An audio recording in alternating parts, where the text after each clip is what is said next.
Hello my dear IT students, this is the time of your IT class, so let's start. Till now I have explained you about green skills. What is green skills? The skills which help us to make a better society, a better environment and conserve nature. Okay. अब यहाँ मैं आपको बताया था society और environment के बारे में, that both are dependent on each other. कैसे देखते हैं? People live together in villages, cities, states and countries, thus forming a society. Society interacts with environment and changes it at the same time. The interaction of the society with the environment sometimes affect the ecological balance in the environment with the increase in population and economic activities. कि क्या होता है, देखिए, लोग अलग अलग group में रहते हैं, विलेजेस में रहते हैं, सिटीज़ में रहते हैं, स्टेट्स में रहते हैं और कंट्रीज़ में रहते हैं और अलग अलग सोसाइटीज़ क्रिएट करते हैं. सोसाइटी इंटरेक्ट करती हैं एनवायरनमेंट के साथ और उसे चेंज करती हैं टाइम टू टाइम. ठीक. The interaction of the society with the environment sometime affect the ecological balance. इसी सोसाइटी का इन्वायरमेंट के साथ इंटरेक्शन कभी कभी का इकोलॉजिकल बैलेंस कर देता है, मतलब नेचर में इकोलॉजिकल बैलेंस क्रिएट कर देता है, सॉरी, इकोलॉजिकल इनबैलेंस क्रिएट कर देता है. ठीक. बात को समझने की कोशिश करिए. सोसाइटी, नेचर, दोनों के साथ जो समन्वय बना हुआ है, जो कोऑर्डिनेशन बना हुआ है, दैट्स ओके, चल रहा है. लेकिन अगर हम इसको, उस समन्वय को, उस कोऑर्डिनेशन को ठीक से नहीं चलाएंगे तो इकोलॉजिकल इम्बैलेंस हो जाएगा. कहाँ पर? इन्वायरमेंट में. आगे बात करते हैं the industrial development and intensive agriculture. Sorry, आगे ऊपर भी था. With the increase in population and economic activities, people interference with nature has starting destroying the nature. जैसे जैसे पॉपुलेशन बढ़ रही है, मैंने आपको बताया ना, सोसाइटी अगर कोऑर्डिनेट नहीं करेगी नेचर के साथ तो उसे डिस्ट्रॉय करना शुरू कर देगी और इकोलॉजिकल इम्बैलेंस हो जाएगा.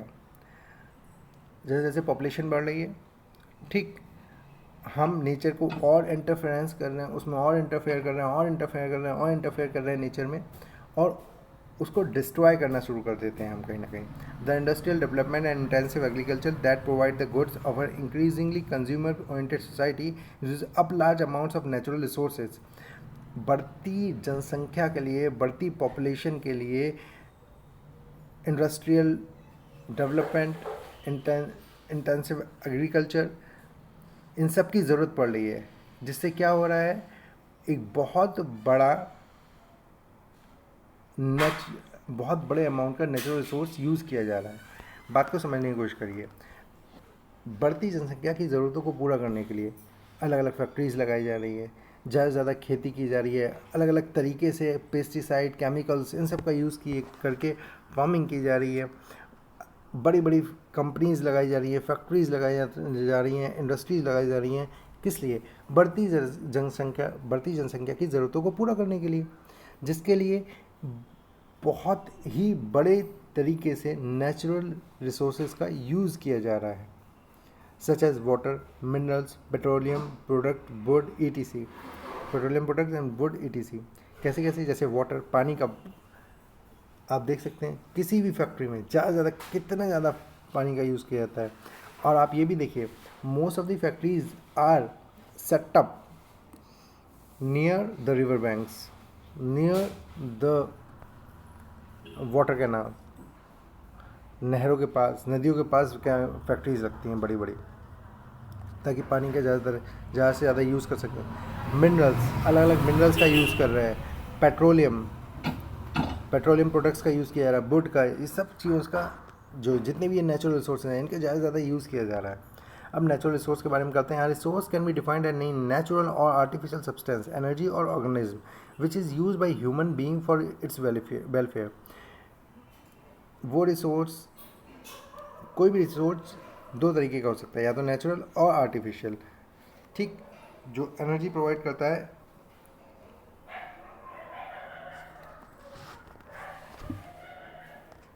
जो कि एनर्जी प्रोवाइड करता है किसको? ह्यूमन वेलफेयर के लिए. Ever since the earth was inhabited, humans and other life forms have depended on things that exist freely in nature to survive. जब से अर्थ पर, जब से इंसानों ने ग्रोथ करना शुरू की है, तब से वो चीज़ें जो फ्रीली नेचर में अवेलेबल हैं उन पर सर्वाइव करना शुरू कर दिया, उनको यूज़ करना शुरू कर दिया. These things include water, land, soil, rocks, forest, animals, fossil fuels and minerals. इन सारी चीज़ों का यूज़ करना ह्यूमंस ने कहीं ना कहीं शुरू कर दिया. ठीक है, उन पर सर्वाइव करना शुरू कर दिया, उनको एक्सप्लॉइट करना शुरू कर दिया. They are called natural resources. ये सारे नेचुरल रिसोर्सेज कहलाते हैं as they are the basis of life on earth. क्योंकि यही आधार है पृथ्वी पर ज़िंदगी का. ज़िंदगी पर पृथ्वी का यानी जीवन का आधार पृथ्वी पर ये सारी चीज़ें ही हैं. ठीक, और ये सारी नेचर में फ्रीली अवेलेबल है. That is why it is called natural resources. Natural resources can be consume directly और इनडायरेक्टली. सॉरी, एक बात रह गई. We use the resources to survive and also to function properly. हम नेचुरल रिसोर्सेज यूज़ करते हैं survive करने के लिए, जीने के लिए, ठीक है, अपने जीवन के लिए और प्रॉपर तरीके से काम को करने के लिए. Natural resources can be consume directly और इनडायरेक्टली. डायरेक्टली और इनडायरेक्टली दोनों तरीके से नेचुरल रिसोर्स को कंज्यूम किया जाता है. जैसे आप डायरेक्टली पेट्रोल का यूज़ नहीं कर सकते, लेकिन अपनी बाइक में डाल के तो कर सकते हैं ना. For instance, human depends directly on forest और food, biomass, health, recreation and increase living comfort. Indirectly, forests helping in regulating climate, preventing food, storm protection and nutrient cycling. देखिए, डायरेक्ट हम फॉरेस्ट का यूज़ कैसे करते हैं? अपने खाने के लिए करते हैं, हेल्थ के लिए करते हैं, रिक्रिएशन के लिए करते हैं, लिविंग और कंफर्ट के लिए करते हैं. इनडायरेक्टली हम फॉरेस्ट का यूज़ कैसे करते हैं? इनडायरेक्टली फॉरेस्ट रेगुलेट करता है क्लाइमेट को, फ्लड, बाढ़ वगैरह को कंट्रोल करता है, तूफान वगैरह से बचाता है, और न्यूट्रिएंट साइकिलिंग करता रहता है. यानी अलग अलग न्यूट्रिएंट्स उसमें बनते रहते हैं. The resource which have been developed by human being during the growth of civilization are called artificial resource. अब वो रिसोर्स जो कि जैसे जैसे ह्यूमन सिविलाइजेशन हुआ और ह्यूमन ने बनाए जो रिसोर्सेज, वो कहलाते हैं आर्टिफिशियल रिसोर्स. जैसे बायोगैस, थर्मल इलेक्ट्रिसिटी और प्लास्टिक्स. ये रिसोर्सेज कौन से हैं? जो मेड बाय ह्यूमन है. Natural resources came in many forms. It may be solid, liquid और गैस. अलग अलग तरीके से नेचुरल रिसोर्सेज मिलते हैं सॉलिड, लिक्विड और गैस तीनों कंडीशन में. इट में ऑल्सो भी ऑर्गेनिक और इनऑर्गेनिक. इट में ऑल्सो भी मेटेलिक और नॉन मेटेलिक. ये ऑर्गेनिक हो सकते हैं और मेटेलिक, नॉन मेटेलिक भी हो सकते हैं. लैंड रिसोर्स की बात करें तो human being thus use land as a resource of production as well as residence and recreation. It is finite resource which is subject to agriculture, non-agriculture use such as infrastructure development. देखिए, land का use इंसान कैसे करता है? पहले बात तो food grow करने के लिए, एग्रीकल्चर के लिए, फार्मिंग के लिए, इन सब के लिए यूज़ करता है. और नॉन एग्रीकल्चर यानी इंफ्रास्ट्रक्चर डेवलपमेंट के लिए आपके घर बनते हैं, हॉस्पिटल्स बनते हैं, होटल्स बनते हैं, स्कूल्स बनते हैं, इन पर ही. फॉरेस्ट रिसोर्स किस तरह यूज़ करना है? Human. A forest is a natural self sustaining community characterised by vertical structure created by presence of trees. Forest क्या है?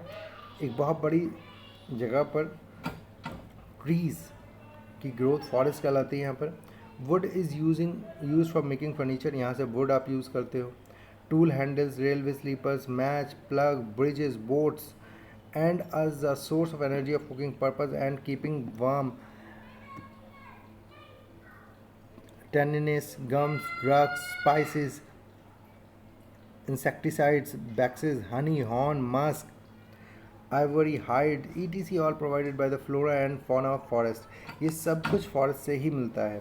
चाहे वो आपके खाने के पर्पस में हो, चाहे वो आपके लिविंग एंड कंफर्ट के पर्पस में हो, चाहे वो आपके मेडिसिन के पर्पस में हो, चाहे वो आपके क्या चाहिए ऑर्नामेंट्स के पर्पस में हो, चाहे वो आपके टूल्स के पर्पस में हो. सब कुछ, everything you will get, these all you get from forest resource. Water resource के वे में हम किस तरह यूज़ करते हैं? Water cover about 3/4 of earth surface. आप सबको पता है 3/4 अर्थ सरफेस वाटर है. अर्थ सरफेस पे वाटर है, ठीक, जो कि हमारे जीने के लिए एक बहुत ही, पानी हमारे जीने के लिए बहुत ही नेसेसरी है. Water resource include rivers, lake, oceans, underground aquifers, etc. Water is vital resource in agriculture, industries, household and recreation and environmental activities. सबसे पहली बात तो पानी हमारे जीवन के लिए बहुत आवश्यक है. Without water we can not survive. Okay, तो पहली बात तो हम पानी को यूज अपने जीवन के लिए करते हैं। दूसरा फिर कैसे करते हैं, एग्रीकल्चर सबसे, उसके बाद सबसे ज़्यादा एग्रीकल्चर के लिए करते हैं, फिर इंडस्ट्रियल पर्पज़ के लिए करते हैं, और हाउस होल्ड एक्टिविटीज़ के लिए करते हैं। आगे बात करते हैं मिनरल रिसोर्स का। मिनरल रिसोर्स हम किस तरह यूज़ करते हैं। A mineral deposit is a concentration of naturally occurring solid, liquid, or gaseous materials in or on the earth crust in such form and amount that is extraction and its conservation, its useful materials or items are profitable now or may be so in the future। भाई देखिए, mineral deposits हैं, natural deposits हैं, solid, liquid और gas के form में अर्थ के surface में, ठीक, जिसको एक्सट्रैक्ट करना, जिसको एक्सट्रैक्ट किया जाता है एज ए एनर्जी, उसको यूज़ किया जाता है, और जिसको कंजर्व करना हमारे फ्यूचर के लिए बहुत ज़्यादा इम्पॉर्टेंट है। Mineral sources are non renewable and include metals. देखिए, ये एनर्जी जो मिनरल रिसोर्सेज हैं वो नॉन रिन्यूएबल हैं। जो मिनरल रिसोर्सेज नॉन रिन्यूएबल हैं वो क्या क्या हैं, आयरन, कॉपर एंड एल्युमिनियम। ये नॉन रिन्यूएबल हैं, इनको रिन्यूएबल नहीं किया जा सकता है। आप निकाल रहे हो, may be possible, after some time you will not get it. And non metals, salt, metals कौन कौन सी हैं, ये iron, copper and aluminium. Non metals कौन सी है, salt, gypsum, clay, sand, phosphate, ये सब नॉन मेटल हैं, केमिकल्स हैं, लेकिन मिनरल्स हैं। Some minerals consist of a single element such as gold, silver, diamond, carbon and sulphur. ठीक, ये भी एक तरह के मिनरल्स हैं जो आपको अर्थ के क्रस्ट में मिलते हैं। आगे कौन सा रिसोर्स है, आगे है food resource, which is also very important for human life, not only for human life, for all the living being life. Food resource that are used as food or provide food for organism are called food resource। वो resources जो food provide करते हैं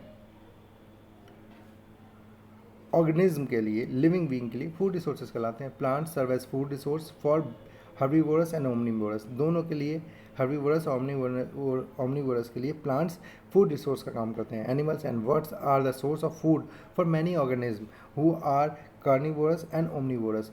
वो organism, वो प्राणी जो कि omnivorous यानी सर्वाहारी एंड कार्निवोरस जो यानी मांसाहारी हैं, उनके लिए एनिमल्स और बर्ड्स फूड रिसोर्स का काम करते हैं, वो उनको भी खाते हैं। Agriculture is the main source of plant food resource for human being. Agriculture main source है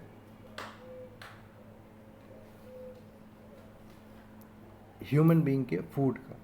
आगे बात करते हैं energy resource. An energy resource is the something that can produce heat, power, life, move objects और produce electricity. ऊपर हमने mineral resource के बारे में बात की थी। मिनरल रिसोर्स क्या है, वो सब्सटेंस जो कि नेचुरली पाए जाते हैं अर्थ की क्रस्ट में और जिनका यूज़ हम अलग अलग तरीके से करते हैं, ठीक, वो मिनरल रिसोर्स है। और ये एनर्जी रिसोर्स क्या है, एनर्जी रिसोर्स वो सब्सटेंस हैं जो कि heat, power, life, move objects और प्रोड्यूस इलेक्ट्रिसिटी, किसी न किसी तरीके की एनर्जी को प्रोड्यूस करते हैं, वो सब्सटेंस एनर्जी रिसोर्सेज कहलाते हैं।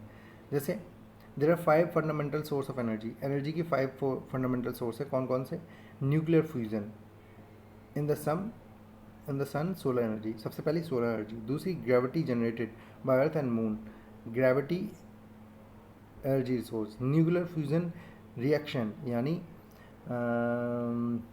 क्या बोलते हैं उसको, nuclear reactor. Energy in the interior of the earth एक एनर्जी सोर्स है। Energy store in the chemical bonds, और जो केमिकल्स में एनर्जी पाई जाती है, केमिकल बॉन्ड्स में जो एनर्जी पाई जाती है, वो भी एक सोर्स है। Most of the energy we use today come from fossil fuels, stored solar energy. ज़्यादातर हम जिस एनर्जी का यूज़ करते हैं वो फॉसिल फ्यूल है, यानी जो अर्थ और सीज की बॉटम में कई साल से दबे हुए जो केमिकल्स हैं उनसे एनर्जी जो मिलती है। But fossil fuels have a disadvantage in that they are non renewable. Fossil fuels का एक डिसएडवांटेज है क्या, वो नॉन रिन्यूएबल है, कभी भी ख़त्म हो सकता है on a human time scale and cause other potentially harmful effects on the environment. Non renewable है पहली बात तो, कभी भी ख़त्म हो सकता है, और दूसरा ये एनवायरनमेंट पे एक हार्मफुल इफेक्ट डालता है। Natural resource fall under the following main categories. दो कैटेगरी में नेचुरल रिसोर्सेज आते हैं। पहला है इन एग्जॉस्टिबल रिसोर्सेज, दूसरा है एग्जॉस्टिबल रिसोर्सेज, एंड तीसरा है रिन्यूएबल रिसोर्सेज। इन एग्जॉस्टिबल रिसोर्स क्या हैं, वो रिसोर्सेज जो कि इनएग्जॉस्टिबल है, ख़त्म नहीं होंगे। जैसे the resource which can not be exhausted by human consumption, वो रिसोर्सेज जो इंसान के कंज्यूम करने पर, जो कि इंसान के यूज़ करने पर कभी ख़त्म नहीं होते हैं, वो इन एग्जॉस्टिबल रिसोर्सेज कहलाते हैं। जैसे कि solar radiation, wind power, water power and tidal power. Solar radiation मतलब सोलर पावर, सन की एनर्जी, विंड पावर यानी हवा की एनर्जी, वाटर पावर यानी पानी से जो एनर्जी प्रोड्यूस होती है, एंड टाइडल पावर जो कि लहरों से एनर्जी प्रोड्यूस होती है। आगे बात करते हैं एग्जॉस्टिबल रिसोर्सेज, वो रिसोर्सेज जो ह्यूमन कंजम्पशन से ख़त्म हो जाएंगे, जो कि लिमिटेड क्वांटिटी में है।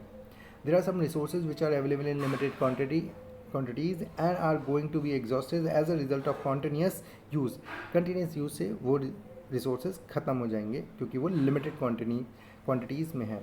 For example the stock of coal in earth is limited and one day there will be no more coal available for our use if we keep on using it excessively. भाई coal हुआ, petroleum हुआ, ये एक limited quality में है और quantity में है, और एक टाइम ऐसा आएगा जब ये ख़त्म हो जाएगा अगर हम इसको इसी तरीके से अनलिमिटेड वे में यूज़ करते गए। ठीक, आगे है रिन्यूएबल रिसोर्सेज।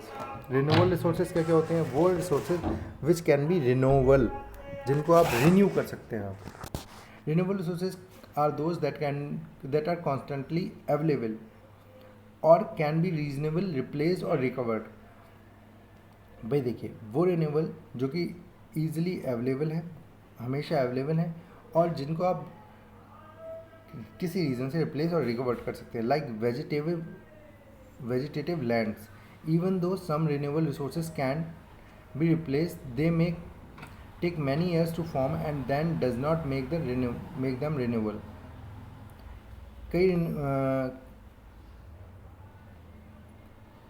कई रिन्यूएबल रिसोर्सेज को आप रिप्लेस कर सकते हो, लेकिन वो काफ़ी साल लेते हैं रिन्यू होने में। ठीक है, they make take many years to form and then does not make them renewable, इसलिए उसे एकदम रिन्यूएबल नहीं किया जा सकता है। ठीक है, आगे है some of exhaustible resources are naturally regenerated are after consumption and are known as renewable resources. कुछ एग्जॉस्टिबल रिसोर्सेज होते हैं जो अपने आप दोबारा नेचर में रीजनरेट हो जाते हैं, जिन्हें रिन्यूएबल रिसोर्स कहते हैं। Forest, trees and plants that make forest may be destroyed but new ones grow in their places.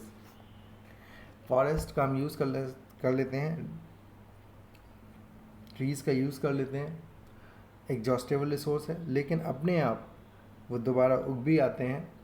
But if forest is totally cut down to get land for construction of buildings, it lost forever. लेकिन अगर हमने building बनाने के लिए, infrastructure बनाने के लिए forest को पूरी तरह से कट कर दिया, पूरी तरीके से डिस्ट्रॉय कर दिया, तो हम जंगलों को हमेशा के लिए खो देंगे। Renewable energy systems use resource that are constantly replace are usually less polluting. Example, renewable energy हमेशा लेस पोल्यूटिंग होती है, जैसे हाइड्रो पावर पानी से energy, solar, wind and geothermal energy from the heat inside the earth. इन सब से जो एनर्जी निकलती है वो रिन्यूएबल है और लेस पॉल्यूटिंग है। अब नॉन रिन्यूएबल रिसोर्सेज बात करते हैं। Non renewable resources are those that can not easily be replace once they are destroyed. एक बार जब फिनिश हो गया तो उन्हें नॉन रिन्यूएबल नहीं किया जा सकता। भाई देखिए, 4 कैटेगरी थी। पहली एग्जॉस्टिबल पहली इन एग्जॉस्टिबल जो ख़त्म नहीं होंगी, एग्जॉस्टिबल जो ख़त्म हो सकती हैं, रिन्यूएबल जो दोबारा आ सकती हैं, और नॉन रिन्यूएबल जो दोबारा नहीं आ सकती हैं। ठीक, non renewable resources are those that can not be easily be replaced once they are destroyed. एक बार खत्म हो गए तो दोबारा रिप्लेस नहीं किया जा सकता उन्हें। जैसे fossil fuels, minerals are also non renewable because even though they form naturally in process called the rock cycle, it can take thousands of years, making it non-renewable. Non-renewable resource can be called inorganic resource if they come from non-living things. For example, minerals, wind, land, soil and rocks. भाई देखिए, आपको पता है oil कहाँ से आता है? ये फॉसिल फ्यूल है। कई साल समुद्र के नीचे बड़ी बड़ी चट्टानें जब दब जाती हैं, उनके नीचे कुछ ऑर्गेनिज्म दब जाते हैं, वहाँ से ऑयल बनता है, वहाँ से वो ये ऑयल निकाला जाता है। तो ये रिन्यूअल होने में काफ़ी समय, कई साल लग जाते हैं, इसलिए ये कहलाती हैं नॉन रिन्यूएबल रिसोर्सेज। ओके, यहाँ पर एक डायग्राम भी दे रखा है अच्छा सा, जिससे आप समझ सकते हो। Okay, further I will explain you tomorrow. That's it, thank you class.